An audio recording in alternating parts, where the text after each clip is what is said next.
The Qur'an is also remarkably accurate about historical events that would have been absolutely impossible for the Prophet Muhammad sallallahu alaihi wasallam to have known. One such example is the fact that Pharaoh's body will survive.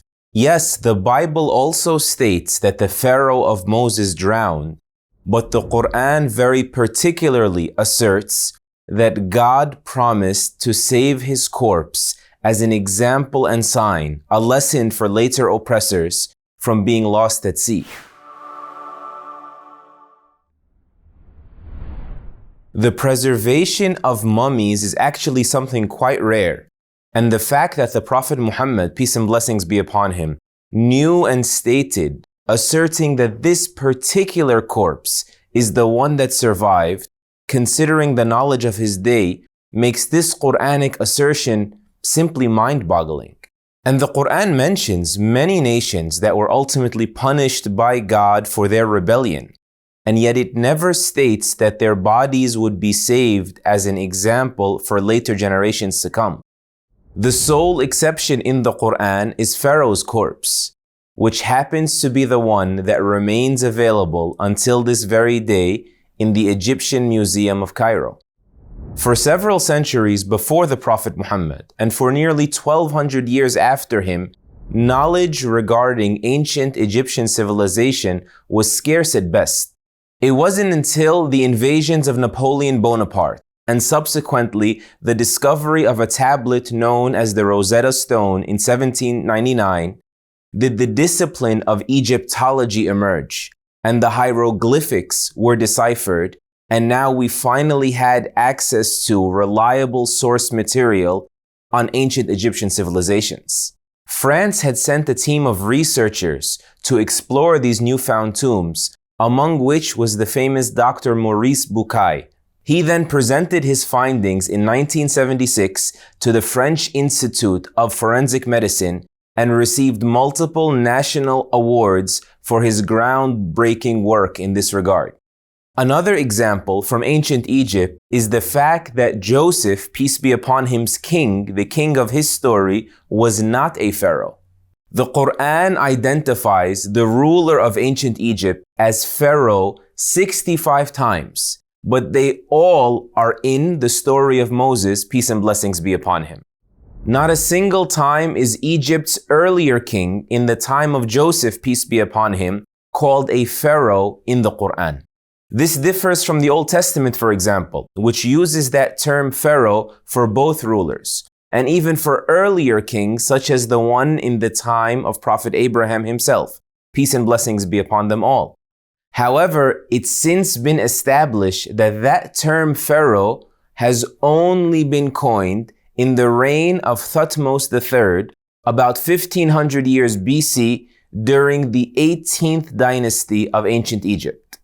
Historians have further discovered that during the era of Joseph, peace be upon him, the 15th to 17th dynasties of ancient Egypt were actually those of an invading force from Palestine, and hence they were called the Hyksos dynasties, which meant literally foreign kings. What does all of this mean? Since the term pharaoh means literally great house or elite bloodline, and since the Hyksos in the time of Joseph, peace be upon him, were occupiers and not indigenous rulers, it would have been incorrect to call them pharaohs had that term even existed.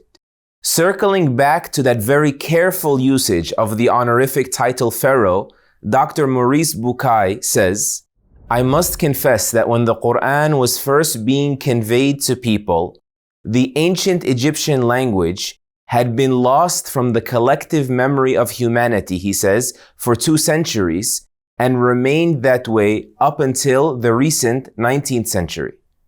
Therefore," he says, "it would be impossible for us to know that the kings of Egypt should be called anything other than what they were called in the Bible, Pharaoh."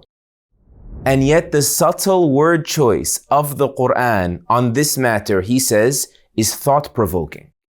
It's important to note, though, that the historical accuracy of the Qur'an is not just some recent discovery resultant of archaeological excavation. This was something that was confirmed by the Jews and Christians during the Prophet's time, and it astonished them. The fact that Muhammad sallallahu alayhi wasallam could simply speak of personalities across cultures, like Abraham and Joseph and Jesus and Moses and Dhul Qarnayn and others like them with such detail was inexplicable. It was a mystery. This is why scores of Jews in Medina conceited and professed that Muhammad must be a true prophet, even if some of them thereafter still resisted his message under the claim that it only applied to the Arabs. This was due to their inability to contest its divine origins. They knew all too well that it was impossible for there to be any semblance of this history in the Arabic language whatsoever. You know, an uninformed person could argue that none of this history is remarkable at all, and it could simply be that Muhammad sallallahu alaihi wasallam was spoon-fed from some Bible scholar or some lost manuscript. This accusation actually existed during the Prophet's life sallallahu alaihi wasallam, but it quickly disappeared, and most serious Qur'an critics would refuse to cite it today due to it being such a weak possibility that it makes them look desperate. How so? Number one, it is contrary to the historically indisputable integrity of Muhammad's character.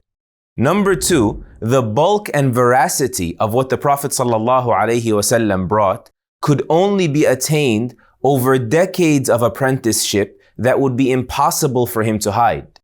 To this point, the Qur'an actually says, "Say to them, O Muhammad, had Allah not willed, I would never have been capable of reciting such words to you, for I have lived in your midst for a lifetime. Will you not then reason?"